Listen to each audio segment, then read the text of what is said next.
গ্রেফতারি পরোয়ানা জারি হয়ে গেল। রাসূলুল্লাহ ঘরের ভিতরে ঘুমায় আছেন। আল্লাহ তাআলা তাকে সতর্ক করে দিয়ে, রাসূল আর এখানে থাকা যাবে না, তোমাকে এখান থেকে উঠে চলে যেতে হবে, না হয় মক্কার নেতা আবু জেহেল তোমাকে হত্যা করে ফেলবে। আবু জেহেল ষড়যন্ত্র জাল কিভাবে বিছাবে? দিনের পর দিন, রাতের পর রাত না ঘুমায়ে তিনি পরিকল্পনা করতে লাগলেন। একদিন আবু জেহেল সকলকে ডাকলেন, ডেকে বললেন, ও মক্কার নেতারা, তোমাদের কাছ থেকে আমি একটা সপ্তাহ সময় নিতে চাই। এই এক সপ্তাহ সময় আমাকে দাও। এক সপ্তাহের ভিতরে আমার ভাতিজা মুহাম্মদকে আমি দুনিয়ার থেকে বিদায় করে দিব। জোরে বলেন নাউজুবিল্লাহ। মক্কার লোকেরা এক সপ্তাহ সময় দিল। দীর্ঘ একটি সপ্তাহ ধরে আবু জাহেল চিন্তা করল কিভাবে মুহাম্মদ সাল্লাল্লাহু আলাইহি ওয়াসাল্লামকে মারা যায়, দুনিয়া থেকে বিদায় করা যায়। চিন্তা করে কোনো চিন্তায় তিনি উপনীত হতে পারল না, কোনো সিদ্ধান্ত যেতে পারল না। শেষ পর্যন্ত সপ্তাহ যখন শেষ হয়ে গেল, সন্ধ্যাবেলা সবাই চলে আসলো আবু জেহেলের কাছে, যে নেতা এক সপ্তাহতে হয়ে গেল, এখনো কোনো ফাইসালা তো হলো না। আবু জেহেল তখন বললে, শোনো, একটা সপ্তাহ আমি রাতেও ঘুমাই না, দিনেও ঘুমাই না, আমার শরীরের অবস্থা ভালো না। বহু চিন্তা করলাম, কিন্তু কোনো চিন্তা করে কোনো মাথা মুড়ো পেলাম না, ভাতিজা মুহাম্মদকে মারার কোনো পথ খুঁজে পেলাম না। সুতরাং আজকে একটা রাত আমাকে দাও, আজকের রাতে একটা ফয়সালা আমি করে দিব। আমার ভাইরা তাফসীর রুহুল বায়ানের ভিতরে লেখেন, আবু জেহেল ওদের কাছ থেকে এই রাতটা নিল, একটা রাত সময় নিল। এবার ওরা সবাই বিদায় হয়ে গেল, চলে গেল। আবু জেহেল অপেক্ষা করতেছে, চিন্তা করতেছে। রাতের বেলা আরবের সব মানুষগুলো ঘুমায় গেছে, সবার চোখে ঘুম, আবু জেহেলের চোখে কোনো ঘুম নাই। এই আবু জেহেল মক্কার কাফের বেঈমান, তিনি ঘুমাতে পারলেন না, না ঘুমায় তিনি চিন্তা করতেছেন। এক পর্যায়ে গভীর রাতে একজন মুরব্বী, সুন্দর একটা মুরব্বী সুরত ধারণ করে, লাঠি একটা হাতে নিয়ে ঠুক ঠুক করে আবু জেহেলের বাড়িতে যেন দরজায় আঘাত করলেন। আবু জেহেল ডাকতে কয়, কে তুমি? মুরব্বী ডাকতে কয়, আমি তোমার বন্ধু, একজন হিতাকাঙ্ক্ষী বন্ধু এসেছি, একটু দরজা খুলে দাও, তোমার সাথে কথা আছে। আবু জেহেল দরজা খুলে দিল। তাকায় দেখে মুরব্বী, বিশাল বড় পাগড়িওয়ালা, জুব্বাওয়ালা, দাড়িওয়ালা মুরব্বী আবু জেহেলের কাছে হাজির। আবু জেহেল কয়, কি নাম তোমার, পরিচয় কি? তোমাকে তো চিনি না। মুরব্বী ডাক দে কয়, আমার পরিচয় জানা লাগবে না, তুমি এতটুকু জেনে রেখো, আমি তোমার একজন হিতাকাঙ্ক্ষী বন্ধু। এরকম হিতাকাঙ্ক্ষী আছে না নাই আমাদের? এইরকম বাস দেওয়া হিতাকাঙ্ক্ষী আছে না নাই দেশে? এবার শয়তান কয়, আমি তোমার একজন হিতাকাঙ্ক্ষী বন্ধু। আবু জেহেলকে এত রাতে কি বলার জন্য এসেছ?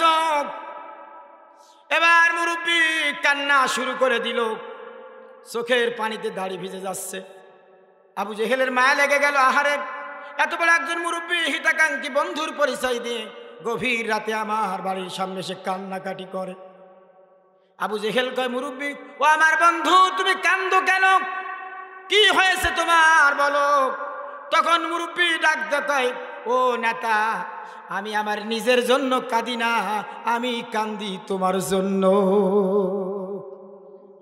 এরকম শয়তান আমাদের দেশে আছে না নাই? বলে, আমি জনগণের জন্য কান্দি না, কারণ আমার তো মা নাই, বাপ নাই, ভাই নাই, কেউ নাই, আমি তো একা, যা কিছু করি সব জনগণের জন্য। কথা কান ঠিক কিনা?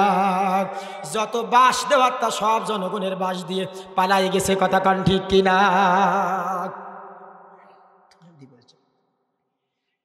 জনগণের বাস দিয়ে পালাই গেছে কি যায় নাই? অথচ আগে বলে গেল, আমি সব জনগণের জন্য করি, আমি পালানো বেটি না, কইছে না? প্রিয় ভাইরা আমার, পালাই তো গেছে, সম্মান নিয়ে যেতে পারে নাই, বেইজ্জতির মালা নিয়ে গেছে, দুনিয়ার কোনো জায়গায় ঠাঁই নাই। কথা কান ঠিক কিনা? আল্লাহ পাক বলেন, জালেমদের আমি দুনিয়াটা সংকীর্ণ করে দেই। ওয়ামান আরাদা আন যিকরি ফাইন্না লাহু মাঈশাতান দানকা ওয়া নাহশুরুহু ইয়াওমাল কিয়ামাতি আমা। আল্লাহ পাক বলেন, যারা আমার জিকির থেকে, আমার স্মরণ থেকে, আমার ইসলাম থেকে, দিন থেকে, কোরআন থেকে দূরে থাকবে, আমি আল্লাহ তাদের সেই সকল জালেমদের দুনিয়ার জীবন সংকীর্ণ করে দিব। এই জালেমদের দুনিয়ার জীবন সংকীর্ণ করে দিয়েছে। দুনিয়ায় কত জায়গা তাদের হচ্ছে না। কোনো শয়তান যেয়ে বর্ডারের পাশে কলার পাতা বিছাই ঘুমায়, কি ঘুমাইছিল না? কোনো শয়তান দাড়ি কামাইয়া ফেলায়, দুনিয়ায় জায়গা পাচ্ছে না। এটা আল্লাহর কোরআনের বিধান। সুতরাং প্রিয় ভাইরা আমার, আল্লাহ পাকের এই বিধান থেকে মানুষ দূরে থাকলেই আল্লাহ তাদের দুনিয়ার জীবনটা সংকীর্ণ করে দিবে। এবার আবু জেহেল মক্কার নেতা বলেন, তুমি কাঁদতেছ কার জন্য? বলে, তোমার জন্য কান্দে।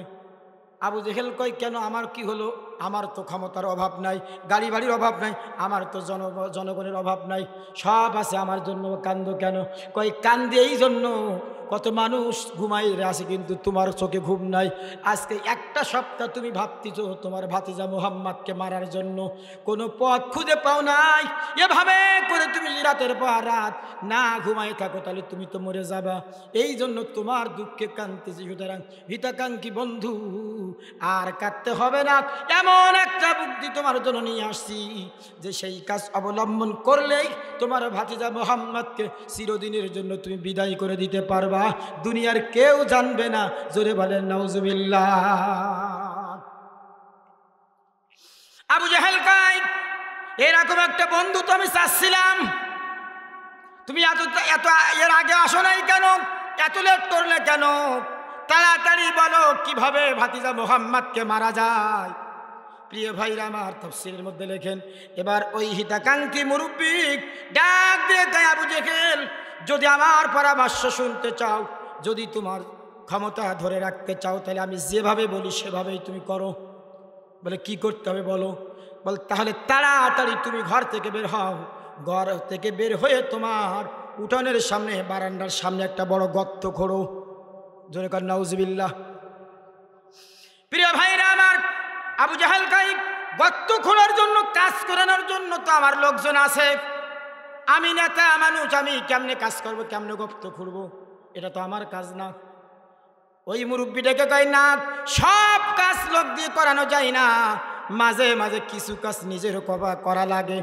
সুতরাং যদি বাঁচতে চাও তাহলে তাড়াতাড়ি উঠে গর্ত খুঁড়ে ফেলো, যা বলি তাই শোনো। পরামর্শদাতা ইবলিস শয়তান, আর পার্শ্ববর্তী ইবলিস শয়তান যেভাবে পরামর্শ দিয়েছেন, আমাদের এই দেশের নব্য আবু জেহেল সেই শিক্ষা গ্রহণ করেছে।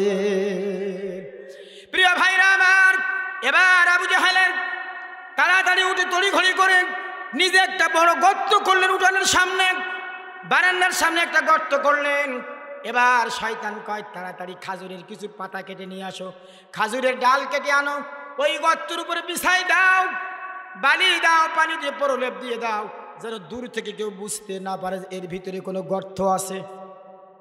ঠিক আবু জেহেল ওই মুরব্বীর পরামর্শ অনুযায়ী ঠিক তাই করলেন।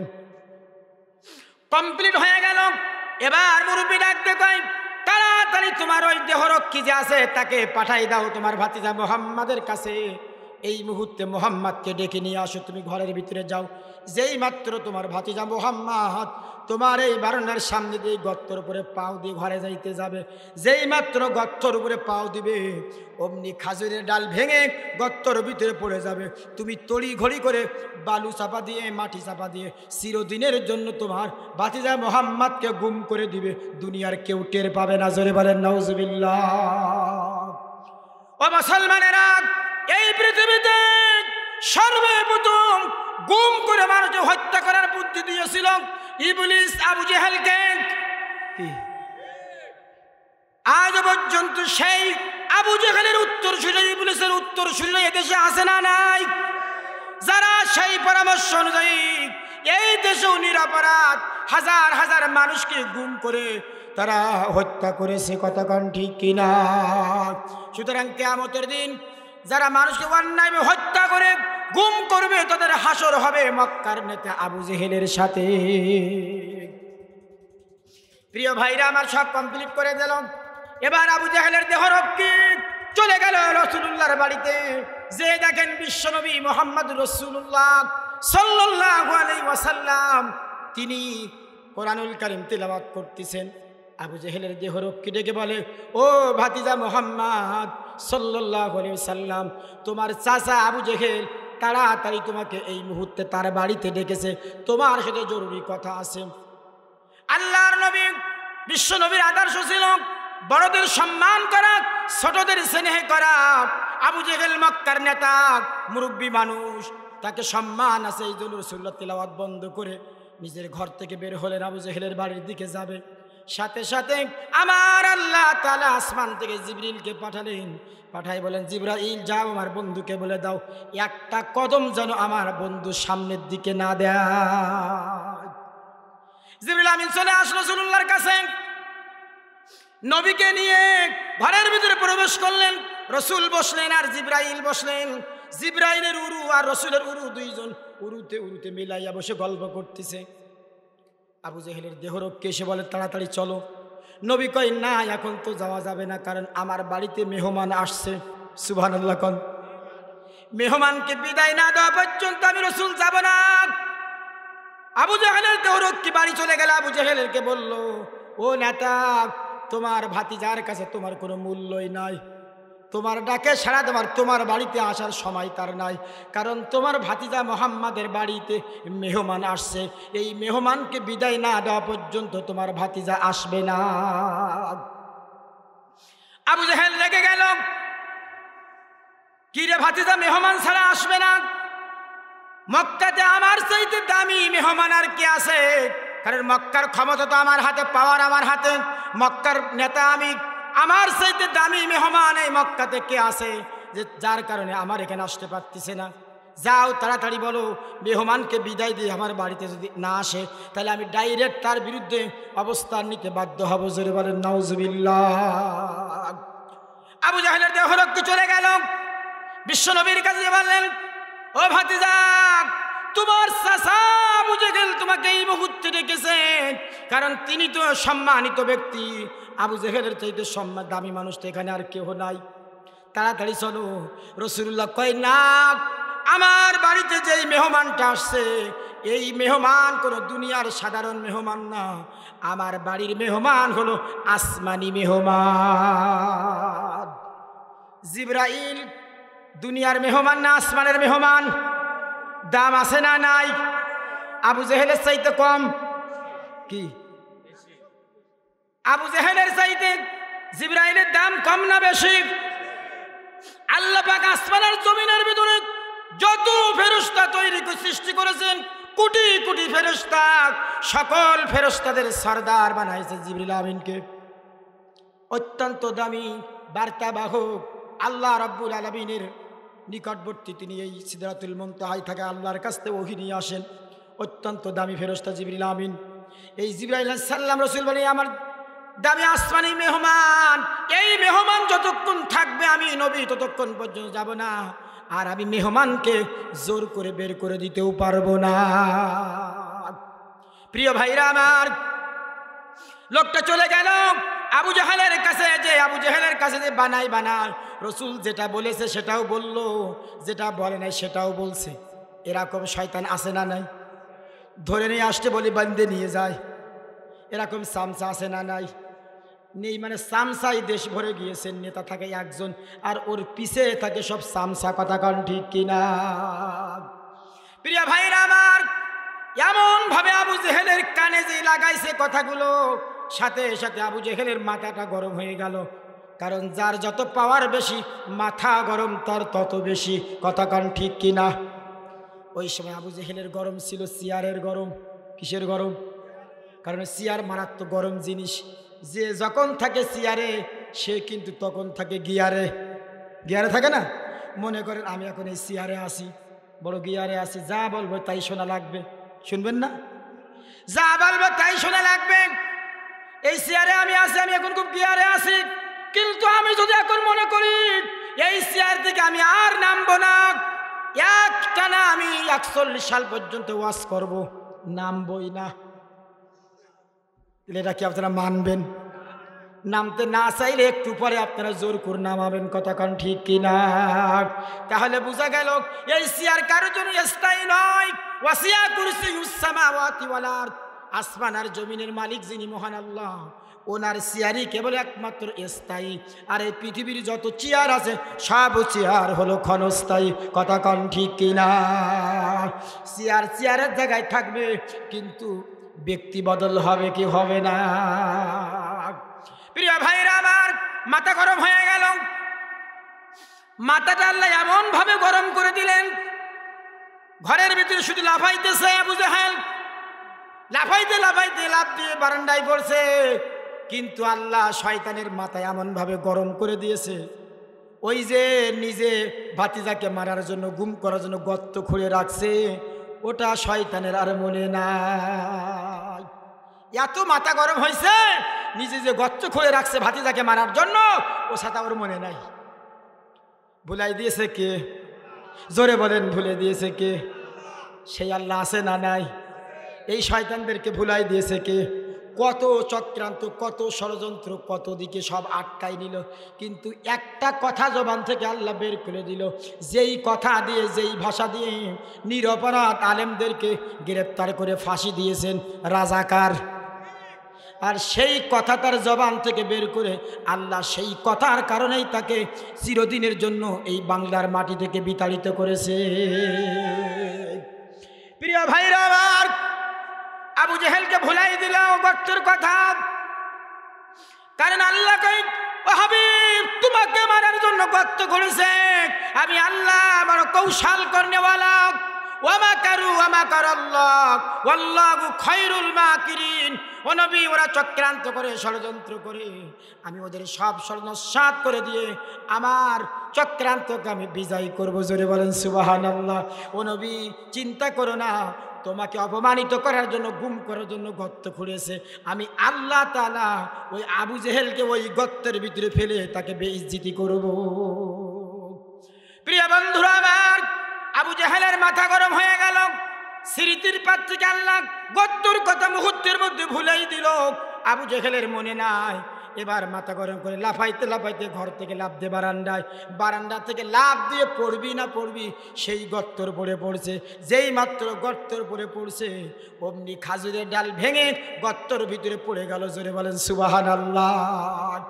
গর্তর ভিতরে পড়ে যাওয়ার সাথে সাথে আবু জেহেল একটা চিৎকার মেরেছিল, দেহরক্ষী ছিল পাশে, খপ করে আবু জেহেলের হাত ধরল। ওয়াও জানতো না যেখানে গর্ত। ও লাফাই উঠছে, কিরে আবু জেহেল গর্তের ভিতরে পড়লো, এ গর্ত আসলো কোথার থেকে? গর্তই পড়ার সাথে সাথে হাত ধরলো, আর একটা চিৎকার মারলো আবু জেহেল। ওই চিৎকারে মক্কার অন্য অন্য বড় বড় লিডার কাফের যারা ছিল তাদের ঘুম ভেঙে গেল। আবু জেহেলের চিৎকার শুনে আবু লাহাব, উতবা, শাইবা, ওলীদ ইবনে মুগীরা, বড় বড় কাফের বেঈমানগুলো কেবল তারা ঘুমাইতে গেছে। কারণ এই কাফেরগুলো মক্কার বিভিন্ন পাহাড়ের পাদদেশে তারা অন্যায় কাজে লিপ্ত হতো, চুরি, ডাকাতি, জিনা, ব্যভিচার, মদ, জুয়া, নারীবাজি, যত পাপ কাজ ছিল সব পাপ কাজ করে ফজরের আগে, আজানের আগে আগে যে এই শয়তানগুলো ঘুমাইতো, আর ঘুম থেকে উঠতো রাত সকাল 10টা 11টা না বাজলে ঘুম থেকে উঠতো না। আজকে ওই সমাজের ওই সকল দুশ্চরিত্র নেতাদের চরিত্র আর আমাদের সমাজের নেতাদের চরিত্র একদম হুবহু এক। কথা কন ঠিক কিনা? আমাদের এই সমাজের ম্যাক্সিমাম নেতাদের চরিত্র এরকম, এরা সারা রাত বিভিন্ন হোটেলগুলোতে, তারপরে বিভিন্ন ক্লাবে জুয়া আড্ডা, নারী নিয়ে আড্ডা, বিভিন্ন খারাপ কাজে লিপ্ত হয়ে রাত শেষ করে ভোর রাত্রি ঘুমায়, আর সকাল 10টা 11টা না বাজলে নেতা ঘুম থেকে ওঠে না। কত কম ঠিক কিনা? ওই সমস্ত দুশ্চরিত্র নেতা আর এই আমাদের সমাজের দুশ্চরিত্র নেতা সেম একই কোয়ালিটির। কথা কন ঠিক কিনা? প্রিয় ভাইরা আমার, এইমাত্র আবু জেহেলের চিৎকারে ঘুম ভেঙে গেল। আবু লাহাব, উতবা, শাইবা ডাক দিয়ে কই, এই আওয়াজ কার? ওলীদ ইবনে মুগীরা দাঁড়ায় কই, এই চিল্লান তো, এই আওয়াজ তো আমাদের নেতার। তাড়াতাড়ি চলো, মনে হয় নেতার কপাল পড়ছে। দৌড়ে সবাই চলে আসলো আবু জেহেলের বাড়িতে। এসে দেখে আবু জেহেল গর্তের ভিতরে পড়ে আছে, আর তার দেহরক্ষী আবু জেহেলের হাত ধরে রাখছে। মুহূর্তের মধ্যে শত শত নেতা কর্মী আবু জেহেলের বাড়িতে ভিড় জমাই ফেললো। সবাই এসে আবু জেহেলের হাত ধরে টানে। এবার আমার আল্লাহ তাআলা ডাক দেখায়, ফেরেশতা আর দেরি করো না। আবু জেহেলের নেতা কর্মীরা তারা হাত ধরে টানে, তোমরা তাড়াতাড়ি যাও, যে তোমরা আবু জেহেলের ঠ্যাং ধরে জমিনের টানা টানো। সাথে সাথে আল্লাহ পাকের ফেরেশতারা চলে আসলো। আবু জেহেলের নেতা কর্মীরা হাত ধরে টানে, আর আল্লাহ পাকের ফেরেশতারা আবু জেহেলের দুই ঠ্যাং ধরে টানে। শুরু হয়ে গেল টান। দুই দিক থেকে যখন টানা শুরু হয়ে গেল, আবু জেহেলের শুধু লবারের মতো লম্বা হয়, চিল্লান একটা করে দেয় আর কয় তোরা আমার ছাড়, আমি তো মরে গেলাম। এবার আবু জেহেলের নেতা কর্মীরা কয়, ও আমাদের নেতা, যদি আমরা তোমাকে ছেড়ে দেই তাহলে আল্লাহর জাহান্নামের ফেরেশতারা তোমাকে টেনে জাহান্নামে নিয়ে যাবে, সুতরাং আমরা থাকতে তোমাকে জাহান্নামে যেতে দিব না।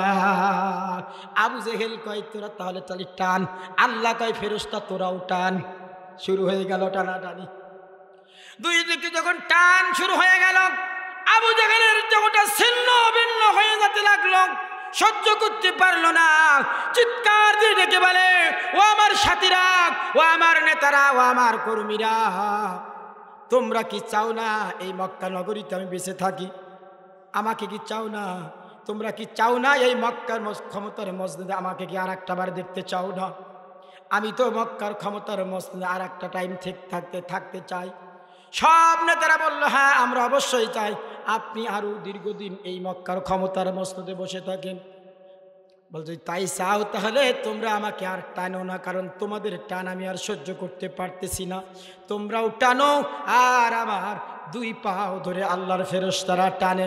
সুতরাং আমি ওই কাবার মালিকের কসম করে বলতেছি, তোমরা সহ তামাম দুনিয়ার সব মানুষেরা মিলে যদি আমাকে এই গর্তের ভিতর থেকে টেনে ওঠানোর চেষ্টা করো, সবাই চেষ্টা করলেও তোমাদের চেষ্টা ব্যর্থ হবে।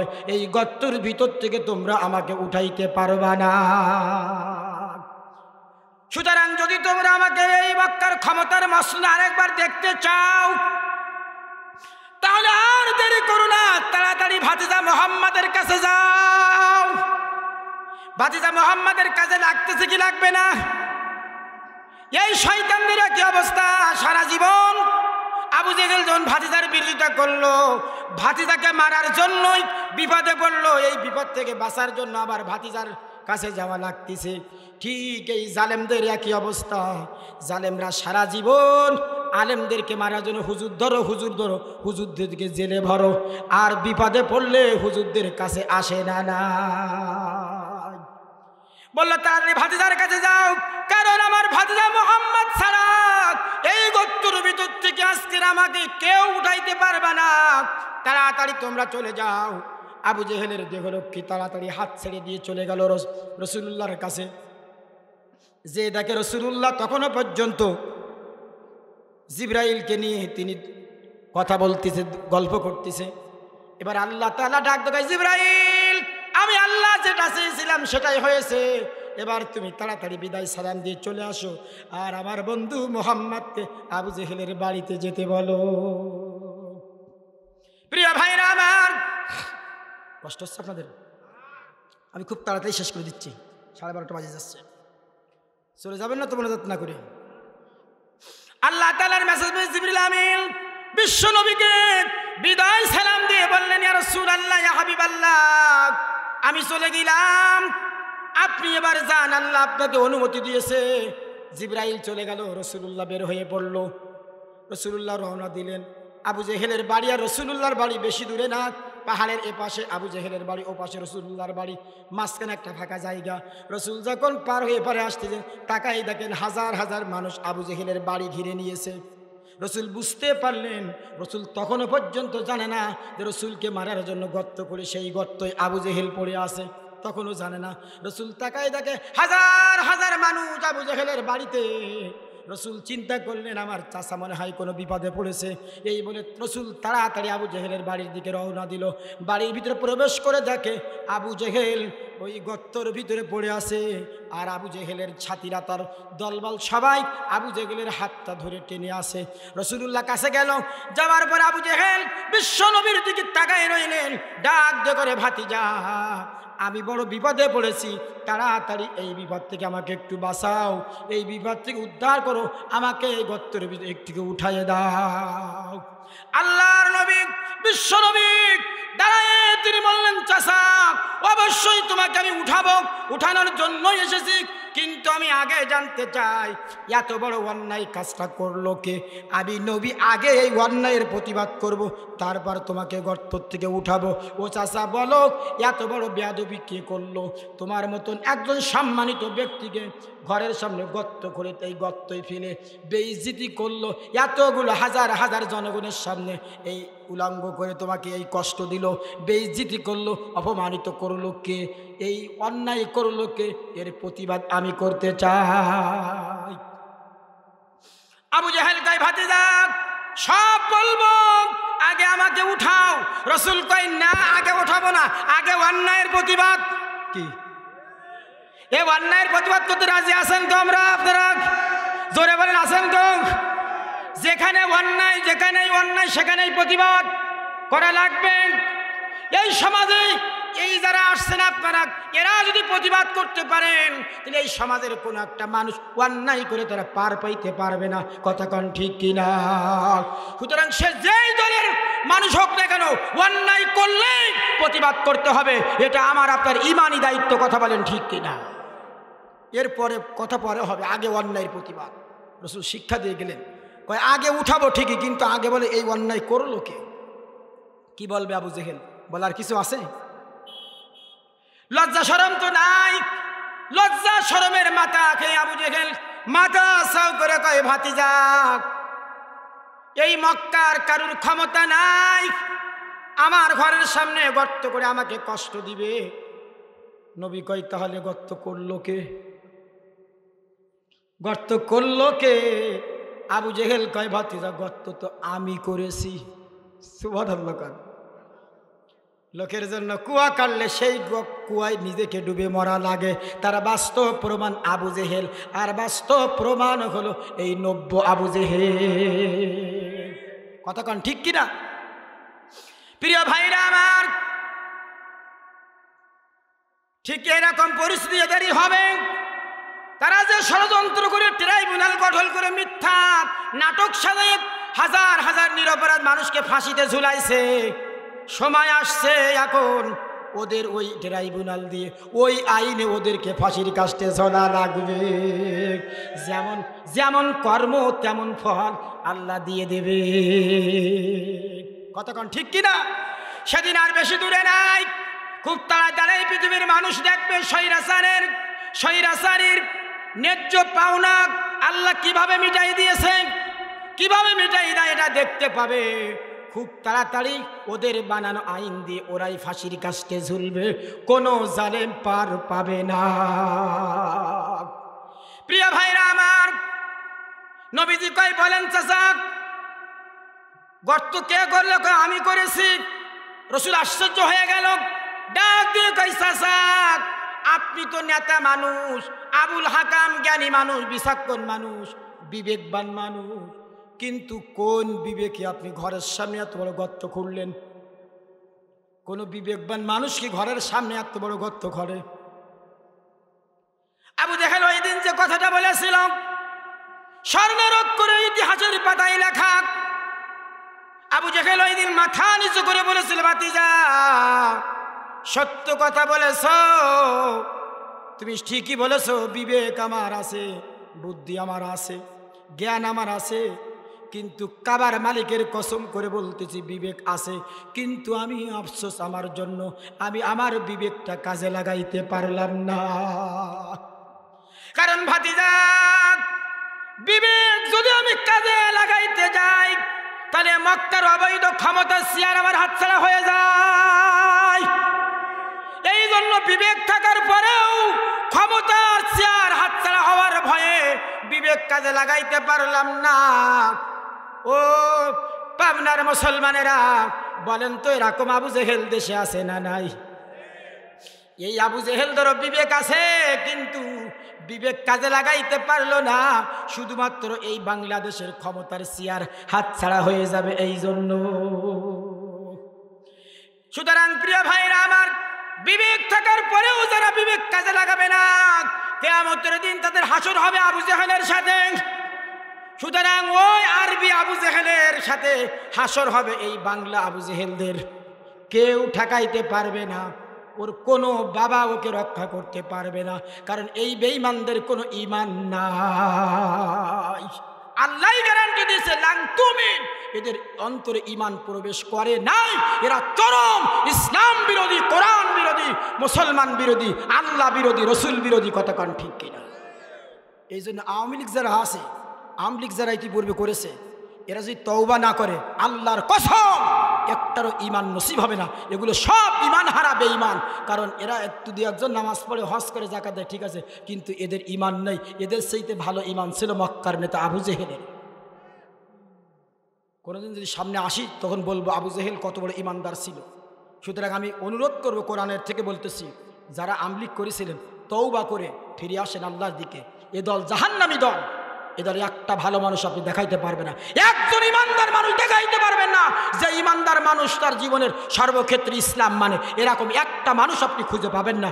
একবার মাথার থেকে শুরু করে নিচের একটা কর্মী পর্যন্ত একটা ভালো মানুষ আপনি দেখাইতে পারবেন না। সব চোর, ডাকাত, গুন্ডা, লম্পটগুলো এই সমাজে তারা মাথা উঁচু করে দাঁড়াইছিল। কতক্ষণ ঠিক কিনা? কারণ মনে করতেন যে আমরা অনেকে তো ভালো আছে, নামাজ পড়ে, এরা তো অন্যায় করে নাই। কিন্তু অন্যায়ের প্রতিবাদ না করা অন্যায়ের শামিল। জালেমের সমর্থন যারা করে ওরাও জালেম, কাফের সমর্থন যারা করে তারাও কাফের। কতক্ষণ ঠিক কিনা? সুতরাং মোমেন কখনো অন্যায়ের সাপোর্ট করতে পারে না। মোমেন তারাই যারা তা'মুরুনা বিল মারুফি ওয়া তানহাউনা আনিল মুনকার। মোমেন তারাই যারা সৎ কাজে আদেশ করবে, অসৎ কাজে বাধা প্রদান করবে। বলেন তো, আমলিকের যত অন্যায় করেছে, জুলুম করেছে, অন্যায় করেছে, অপকর্ম করেছেন, একটা নেতা কর্মী কেউ বাধা দিয়েছে? বলেন, বাধা দেয় নাই। কারণ তো দলের লোক করছে, এই জন্য কেউ কিছু বলে নাই। ও শয়তান দেখেও না দেখার ভান করে গেছে, কারণ দলের লোক করছে। কথা কয় না? সুতরাং যারা করছে ওই মাথারটা যেমন কাফের, যে ইমান বেঈমান, ওর ছেলেগুলো সারা দেশে যেখানে যারা আছে সব আরো বড় বেঈমান। কি কথা কন না কেন? আর এই বেঈমানদের সাথে আর এক বেঈমান, জাতীয় বেঈমান। কি ওটার নাম কি? জাতীয় বেঈমানটা উঠেই না মাথা ছাড়া দিয়ে উঠছে, স্বৈরাচারের দোসর। হ্যাঁ, জাতীয় পার্টি হয়তো ঠিক কইছে। এই শয়তান এই 15 বছর কোনো প্রতিবাদ করে এখন জীবন দিতে চাই। আল্লাহ কয়, শয়তান তো জীবন দিলেও জাহান্নামী, না দিলেও জাহান্নামী যাবি তুই। কথা কন না? মানে ওই শয়তান ইসলামের এত বিরোধিতা করেছে, এই দীর্ঘ 15টা বছর বোবা শয়তান মুখ খোলে নাই। কথা কন না কেন? কোন প্রতিবাদ করেনি, ওর যত প্রতিবাদ সবে এখন। প্রিয় ভাইরা আমার, সুতরাং জালেমদের উত্তরসারী যারা সহযোগিতা করবে ওরাও জালেম, কাফেরদের সহযোগিতা যারা করবে তারাও কাফের। কথা কন ঠিক কিনা? আর আমলিকিরা যে কাফের, আবু জেহেলের চাইতে বড় কাফের, এটা কোনো দলিল লাগবে না, বিনা দলিলে এরা কাফের। কোরআন বলছে, আল্লাযীনা কাফারু ওয়া সাদ্দু আন সাবিলিল্লাহি আদাল্লা আ'মালাহুম। জোরে কোন আল্লাহু আকবার। সূরা মুহাম্মাদের প্রথম আয়াত। এর তাফসীর দেখবেন, যতগুলো কাফেরদের বৈশিষ্ট্য বর্ণনা করেছেন হুবহু মুমতাজের বাপ, খাপের খাপ মুমতাজের বাপ, সব মিলে যাবে।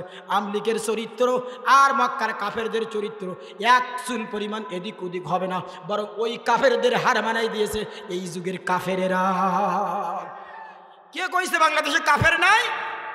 যদি কাফের কারা আছে না নাই, 27 তারিখে এই যে মতিঝিল বাজারে 27 তারিখে আমি আসবো ইনশাল্লাহ। কাফের কারা, বাংলাদেশে কতগুলো কাফের আছে আমি কোরআনের আয়াত তুলে তুলে বোঝাবো ইনশাল্লাহ। প্রিয় ভাইরা, যাবেন তো ইনশাল্লাহ? আজকে মতিঝিল থেকে আসছেন কারা কারা? ওই এলাকা থেকে হাত তোলেন তো।